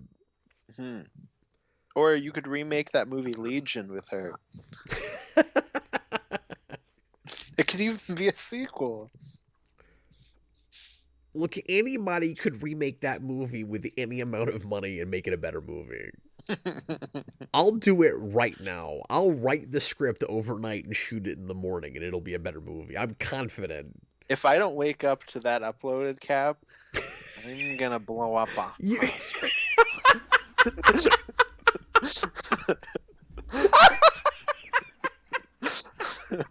I'm gonna blow up.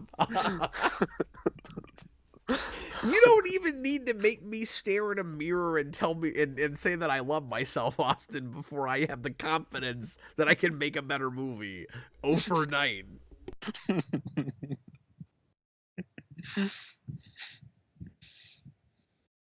That is my favorite thing you've said in a little while, man. That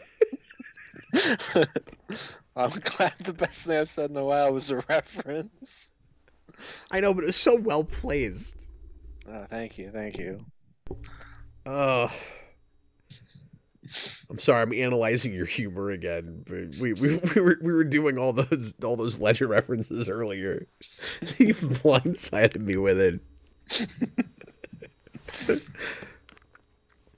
I mean that's one of those lines that works anywhere. You can just fit it in. There's a lot of stuff like that in that movie. That's why I'm constantly saying you do, Brian. It's true.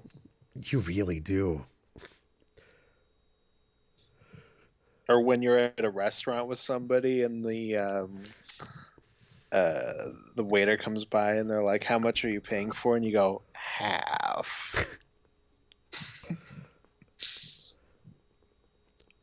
So yeah, the way this played for me was kind of the same as earlier when she disappears, where there's this, kind of tension of, is this just the last he's going to see of her?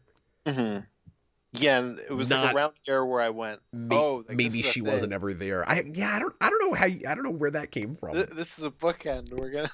She wasn't real, or like she was, but like gave him the vision, and we're like, isn't that how It's a Wonderful Life is? I don't remember anymore. It's been so long since I saw that, but Mm. I didn't think there was a reveal in that none of it actually happened. Is there? Well, not that it like didn't happen, but like he's like given like the vision or whatever. Like he gets to see it. Like the Scrooge thing with the ghosts. Yeah. See, I get again. I was latching on to the thematic element to the bookend Hmm. because as soon as they went back here, I went, okay, I know what we're doing. The when we're here at the beginning, they're both ostensibly committing suicide, and here they're both going to find their reason for living or choose to do the right thing and move forward and live their lives. No, that definitely is what it is, but there was just like that brief moment where I was like, and especially because this was not how I was expecting it to end, so like I was trying to figure it out as we were going.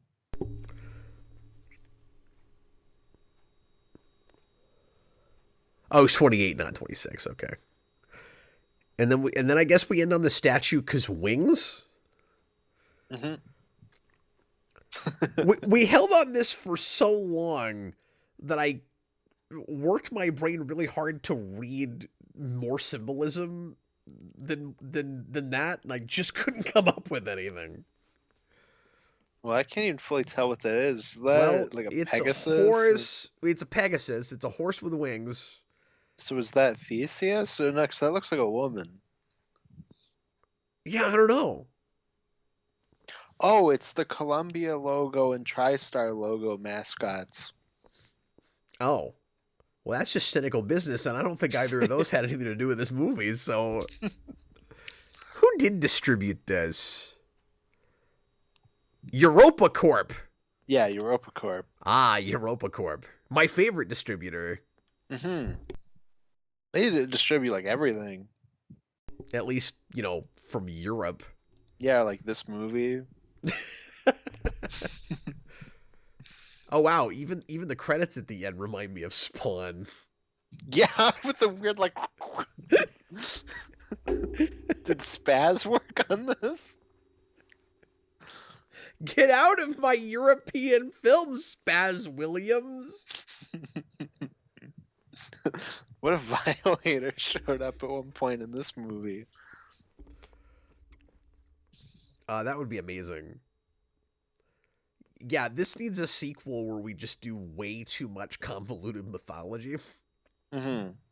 Well, this actually took place at the same time as the Spawn movie, and there's a deleted scene where she walks into a party. It's that actress. She's Yeah, really tall. She like goes off the frame. yeah, exactly. And she's got the earrings. See, as much as and I totally, by the way, respect your point that it could have been horribly drawn out and that you like that it just was up front about her actually being an angel. I see that side of it. Just the watch I had, I was like, I don't want to know that yet. But Hmm. I also could totally see this having gone in like a Hancock direction where the first half is a totally different movie and then we get really mired in mythology and it's a completely different kind of film in the second half. Angels show up, and then they gotta fight them, and they're like, "You can't love Angela," and she's like, "I will love," and then they battle. And she brings Andre into the war between heaven and hell. Hmm. Yeah, exactly, and he becomes the Redeemer. That's what I was gonna say. She makes him anti-Spawn. Hmm. So who would be Spawn in that world then? Because Well, we it have takes the place in heaven the same side figured universe. out. Sorry, what? So it's the same universe, so it's Michael Jai White. Oh, I forgot. In your head canon, it's the same universe. I was trying to pick a character from this. No, they would have just met in the next movie. It's like John Leguizamo could have shown up and been like, Angela. So it's not just going to be the owner of that bar that is okay with prostitution in the bathroom. No, that's the freak. And that henchman guy, that middle one that was like the main henchman guy, that's overt kill. Oh, okay. Well, where's Cygor? Cygor? Because he's got to be in here somewhere. I mean, we're gonna run out of characters. This is not a big cast. Huh. There was no monkey in the movie. That's true. I mean, there weren't really animals in this movie. Like, no animals could be harmed in the making of this film because there weren't any. Yeah, and the main thing about Cygor is that he's like a monkey. So it's like, I guess he's not in it. He would have been what they team up with. Like, Spawn would have fought Angela, and then every now and then it would cut to Cygor running. And then finally at the end he would show up, and then they're like, "We got to work together, Angela." And then they beat up a monkey together. That's the after credit scene. He's like, he's coming. Mm-hmm. You know, I don't think the main thing about Cygor is that he's a monkey. I think the main thing is the hypocrisy. He's running. He's coming. And the hypocrisy. It's the hypocrisy. Yeah. I don't know what he's a hypocrite about, though. Well, I guess just showing up. Like, he's like, I'm going to show up, and then he doesn't. I guess that. It's like, you know what one of the worst, like, hypocrite moments in all of superhero filmdom is? What's that? That part in Infinity War when Black Panther's like, this isn't a place to die, and then he just dies. Like, what a jerk. Well, he probably didn't do it on purpose, you know. I don't know. I don't like that hypocrisy. He didn't know he was going to get dusted. Mm-hmm. That he was going to get dead or died. Okay, well, we got through it. That was an interesting exercise in just us proving to each other that we saw different films. Yeah, I expected that you really liked this coming in. And then also, like, right when we started, I looked up the movie and I was like, oh, this is like a 40-something% on Rotten Tomatoes. Like, this is not like a beloved movie. Okay. Yeah, and I was more in that direction on it. Mm-hmm.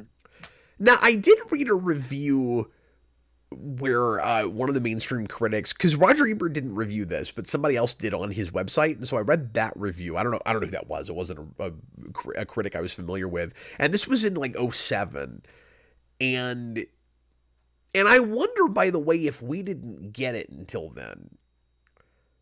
If that is possible. If it came out over there in '05, because it wasn't a late review. Well, it was late, but it wasn't 2 years late. That guy was like, well, the critic screenings happened a few weeks ago, and he made a big deal out of how forgettable he thought the movie was, which like was not the experience I had with it, although, I mean, you know, I saw it today, but I'm pretty sure a couple weeks from now I'll still remember that I saw this movie. But he was like, I completely forgot I even saw this film, so now I'm reviewing it. And then his whole review was about how just kind of like mediocre and milquetoast and throwaway the movie is. Mm-hmm. Which was interesting. I liked it more than that. Mm-hmm. But I did agree with some of what he had to say about it seeming more commercial than it probably should. No, that is fair. Noah asks if this director should make a new Spawn movie, to which I say yes. Absolutely. No, he would be great. I don't think he's even doing anything right now. Since Valerian. Well, you can see how that would put somebody's career on ice, at least over here. Well, didn't he have to like self-fund that or something? You know what? Now that you say that, that's what I remember hearing when that came out. Sorry, I'm going to look at his filmography. That's what I'm doing, yeah. So he made something called Anna in 19 and a movie called Dogman last year. Oh, Dogman sounds cool. What is Dogman? Or Dogman with a capital M? Or Dogman. Dogman, exactly. It's all one word. It's a French action thriller film, which received, you're going to be shocked by this, 60%? Yeah. Generally mixed reviews from critics. And then his movie Anna received generally mixed. Did it really? It got a 34%, so like a little bit lower on the mixed end, but. Okay, so on Wikipedia, Dogman has a really short plot synopsis, and I won't read all of it because we don't want to spoil movies for people. But the first sentence is just: Doug is arrested in New Jersey while driving a truck full of dogs. Like, I want that to be the synopsis. I hope it's connected to that new Monkey Man movie. Oh, you So mean I'm looking through his Cygor? filmography, and I saw Atlantis, and I was like, "Whoa, he did Disney's Atlantis? I didn't know that." And then I clicked on it, and it's a French-Italian documentary that looks like it's about whales. Oh, I was gonna say, like, I don't know if they know this, but Atlantis isn't a real place. It's a documentary. Well, maybe it's not about whales. Whales are on the cover. He made something in 2010 called Arthur 3, The War of the Two Worlds. I didn't know there was a Arthur 1 or 2. Well, they're also in his filmography. Got Arthur and the Minimoys. Oh, are they really? Arthur and the Oh, I'm Revenge just of looking at a selected filmography. Malazard. Why does that one have a number? I like Arthur and the Minimoys because it's like mini-me's. Did you know this? He wrote Taken. I didn't know that. Now we're just like reviewing his filmography. Well, I think he's had a fascinating career because it's kind of all over the place. He's one of those directors where I think he has kind of a particular style, but he'll make a lot of different kinds of movies. Oh, he did that movie Lucy. I forgot about that. But that's the reason I think he was in movie jail and had to and I'm sorry, I like him, but he deserved it for that. That movie sucks. Is that the 100% Brain movie? Yes. Yeah, I never watched that. With Scarlett Johansson and Morgan Freeman. Brandon and I, that was back when Brandon and I were reviewing movies weekly, and we both saw that, and we were disappointed as all hell. That movie sucks. Mm-hmm. It's just a bad script. It looked good. I mean, it's another movie, not to the same degree as this, because this is a better movie than that. I mean, what we just reviewed tonight, but same kind of thing where I don't think the script lives up to the rest of the talent. Oh, apparently Lucy was a huge hit. That's why Valerian got made. So I guess I'm just wrong about Valerian being so funded. No, it did make a lot of money. I didn't realize that. $40 million budget, $469 million box office. I didn't know that. Crazy. But it's bad. But it sucks. It's been 10 years. I guarantee you, I still don't like that movie if I go back to it. Mm-hmm. Well, but you got me wanting to watch Valerian your brain again. to realize you don't like it, though, Cap. Say again. Said it takes 100% of your brain to realize you don't like it. That's true. See, we only use 10% of our brain, and that's scientifically accurate. Don't fact check. Don't read up on that. Yeah. I have the steelbook for Valerian. You know why? Because it was cheap. Because nobody bought it. It was $5. And it looked cool, so I bought it. Mm-hmm. No, that movie, when it came out on DVD, was released to the $5 bin. Yeah, it was. Well, anyway, everybody, thanks a lot for watching, whether you're watching tonight or after the fact. What do you rank this movie? I'm sorry, what?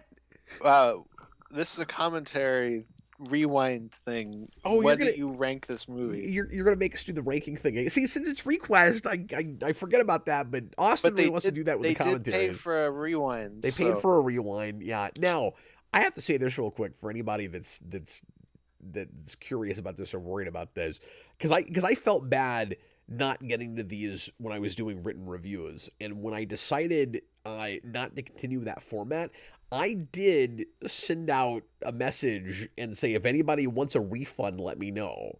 And I didn't get a refund I didn't get a refund request from anybody. So that's why I'm doing these this way now. So just in case anybody's worried that like I'm not kosher on this, like I gave everybody the opportunity to get their money back, and nobody asked for that. So I wanted to make sure that we fulfilled them in some way. Sorry, what? Said a refund request, if you will. Yeah, exactly. But you're right. I guess because it was supposed to be a rewind in the first place, we should rate it. And because I made such an awesome scale for this. You did, but you don't even remember what some of them are. Only one of them, but I'm pretty sure I know. Okay, so since this isn't a superhero movie, we changed the names of the things on the scale, and Austin's going, this is a train wreck. Austin will remind us what those are. Go ahead, sir. So it's masterpiece, I think super movie, content, and then garbage. So what's the middle one? Movie. See, I don't like the scale because I don't think Whoa, this whoa, is. whoa. And last one, you're like, I love the scale. I Now you don't I like love it? I loved it when we did a movie that I didn't like. But this movie, I'm just like kind of more lukewarm or on the fence about. Like, I feel like I'm throwing too much shade at it if I say movie. I mean, that's not shade. You're saying it's a movie. Well, yeah, but it's so bland. Like, I had more fun No, with it bland than is content. Movie is okay. okay. It's in the middle. It's I a don't know movie. if I can go past movie on this. Okay, there you go. I will give it a super movie. Okay. Yeah, with the review I gave it, I don't think I can say super movie, so I guess it's just movie. Yeah. This scale is the best. Oh, you're like bipolar on my scale. Well, no, it made it hard to decide what to call it, but then when you say it, it sounds hilarious. Yeah. No, I don't know. I'm proud of my scale. No, I it's put it really- on my resume. It's really funny, but it makes me sweat because I'm like, oh, am I gonna be a jerk and just say movie? Yeah. I mean, you do you, boo. Austin, next week, we've got to review a movie from 1942 Oh. called To Be or Not to Be, which is not a Hamlet movie. I don't know what it is, but it was. I think it's about the streaming service Tubi. I don't think so. Not Okay. 1942, Austin. Hmm. Anyway, that was requested by Ironic Pinball, and again, I've not looked that up. I have no idea what it is. What's it called again? I forgot. It's called To Be or Not to Be. To be. That's right. Sorry. That's how you know it's getting late. We better get going so Austin can go to sleep. Okay. Everybody, once again, thanks a lot for being here. Really appreciate it. If you'd like to make a request, just know we've got a big backlog right now. But patreon.com/geekvolution. Oh, Hot Soup rated this a movie. And Dan's Den says To Be or Not to Be is a classic. Yeah, it's a World War II movie. He says we're in for a good It time. looks good. I tend to like World War II movies. I mean, Oh, there's obviously, a guy with a cape. This movie's gonna be awesome. I mean, we did a World War II movie with Robin Williams that we didn't like. That's true. Do you remember that? I don't remember what the Yeah. hell that was called, but we didn't like it. Whoa, it looks like a more modern poster, but there's a poster of a red curtain, stage curtain,